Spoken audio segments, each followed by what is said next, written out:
بسم اللہ الرحمن الرحیم۔ میری حاجت یہ کہ آپ میرے گناہ معاف کر کے مجھے جنت میں داخل کر دیں۔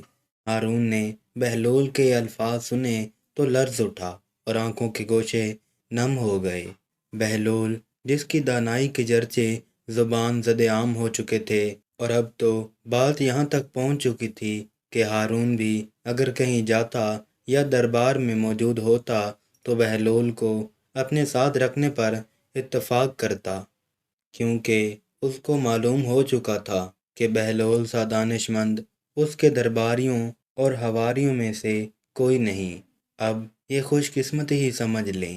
ہارون کو زندگی میں جب کبھی بادشاہی کے علمی میدان میں کسی عالم و محقق کی ضرورت پیش آئی تو بہلول کو ہمہ وقت موجود پایا۔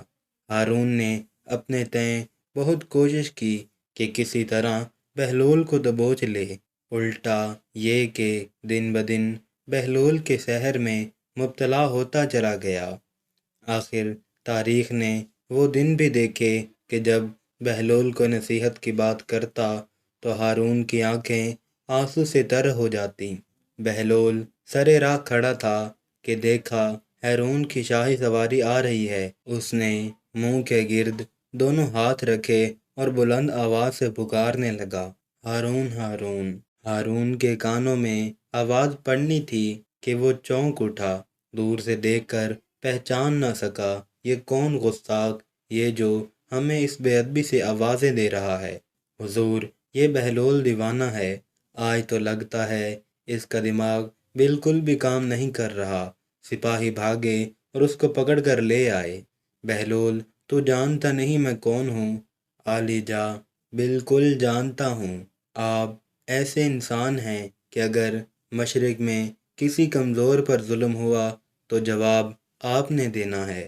ہارون تو جیسے لرز اٹھا، اس کا غصہ ٹھنڈا ہو گیا اور نرم سے کہنے لگا، بہلول، تم نے جو بات کی ہے میرے دل کو لگی ہے۔ تیری کوئی حاجت ہے تو بیان کر، پوری کی جائے گی۔ میری حاجت یہ کہ آپ میرے گناہ معاف کر کے مجھے جنت میں داخل کر دیں۔ ہارون نے بہلول کے یہ الفاظ سنے تو جسم کپ کپا اٹھا اور آنکھوں کے گوشے نم ہو گئے۔ ہارون نے اعتراف کیا، بہلول، تم نے ایسی بات کہی جو میرے بس میں نہیں۔ ہاں، میں تمہارے قرضے چکا سکتا ہوں۔ نہیں عالی جا، آپ یہ بھی نہیں کر سکتے۔ ایک قرضہ دوسرے قرضے سے کیسے چکایا جا سکتا ہے؟ آپ تو خود قرض دار ہیں، آپ ان کا قرض واپس کریں۔ یہ مناسب نہیں کہ ان کا مال مجھے دے ڈالیں۔ تو پھر ٹھیک ہے، میں یہ حکم دے دیتا ہوں کہ تمہیں کچھ جائیداد دے دی جائے تاکہ تمہارا گزر بسر آسانی کے ساتھ ہو سکے۔ بہلول نے یہ سنا اور مسکرا دیا، عالی جا، آپ بھول رہے ہیں یہ کہ سب کا رازق خدا ہے، ہم سب بندے اسی سے وظیفہ پاتے ہیں۔ ایسا تو ممکن نہیں کہ وہ بادشاہ کو تو فراخی سے رزق عطا کرے اور اس دیوانے کو بھول جائے۔ ہارون تو جیسے لاجواب ہو گیا، بہلول، کوئی تو خواہش کرو، میں دل سے چاہتا ہوں کہ تمہاری آرزو پوری کروں۔ خلیفہ ہارون نے بہلول سے کہا، تو پھر میری خواہش اور آرزو صرف یہی ہے کہ میری نصیحتوں پر عمل کرو، لیکن افسوس کہ دنیا کی شان و شوکت اور اقتدار کا نشہ جلد میری ان نصیحتوں کو فراموش کر دے گا۔ بہلول نے یہ کہا اور دربار سے نکل گیا۔ آج بہلول دانا کوئی عام کام کر کے واپس نہ پلٹے تھے، بلکہ خلیفہ کو اس کے درباریوں کے سامنے نصیحت کر کے لوٹے تھے، اور یہی طریقہ رہا ہے ازل سے کہ اللہ والے ظالم کے ظلم سے اور جابر کے جبر سے گھبرایا نہیں کرتے، بلکہ حق بات کہہ کر ہی رہتے ہیں، پھر چاہے ان کی کھال ہی کیوں نہ ادھیڑ دی جائے۔ بہلول جب اپنے ویران کھنڈر میں واپس لوٹا تو دیکھا کہ وہاں کسی اجنبی شخص کے پاؤں کے نشان ہیں۔ بہلول نے فوراً ایک خاص جگہ دیکھا جہاں اس نے اپنی کچھ جمع پونجی کے سکے دبائے ہوئے تھے۔ وہ غائب تھے، یقیناً کوئی چرا کر لے گیا تھا۔ بہلول اٹھا اور نزدیک ہی موچی کی دکان پر جا رکا، بڑی خوش طبع سے اسے سلام کیا اور بیٹھ گیا۔ میں ایک کام سے آیا ہوں تمہارے پاس، بہلول نے موچی کے پوچھنے پر جواب دیا۔ مجھے تم بھلے انسان معلوم ہوتے ہو، مجھ جیسے دیوانے کے ساتھ بھی خوش اسلوبی کے ساتھ پیش آتے ہو۔ تم مجھے ایک مشورہ دو۔ موچی نے کہا، بتاؤ کیا خدمت کر سکتا ہوں میں آپ کی؟ بہلول نے کہا، تم جانتے ہو میں ویرانوں اور کھنڈروں میں رہتا ہوں، تو اپنے برے وقت کے لیے کچھ رقم بچا کر زمین میں دفن کر دیتا ہوں۔ تم مجھے حساب لگا کر بتا دیتے ہو کہ کل کتنی رقم ہوگی۔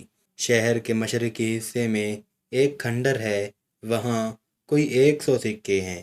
قبرستان میں ایک جگہ قریباً 250 سکے ہوں گے، اور ایک مکان کے صحن میں تو پورے 500 ہیں۔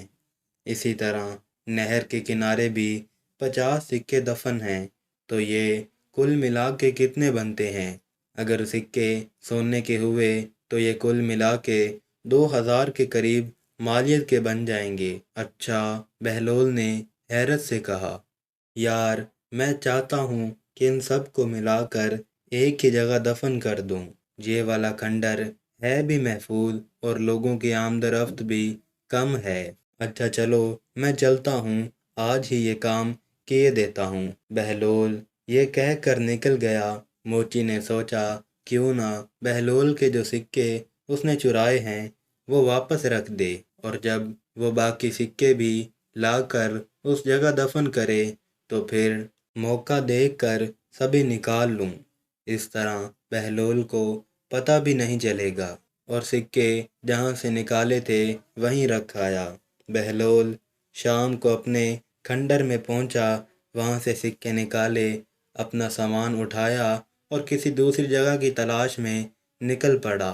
بہلول کو اندازہ ہو چکا تھا کہ اس کے سکے موچی نے ہی چرائے ہیں، اسی لیے اس نے دانش مندی کا مظاہرہ کیا اور زیادہ سکوں کی لالچ دے کر اپنے چرائے گئے سکے پھر سے نکلوا لیے، اور موچی زیادہ سکوں کے لالچ میں بہلول کی چال میں پھنس کر پہلوں سے بھی ہاتھ دھو بیٹھا۔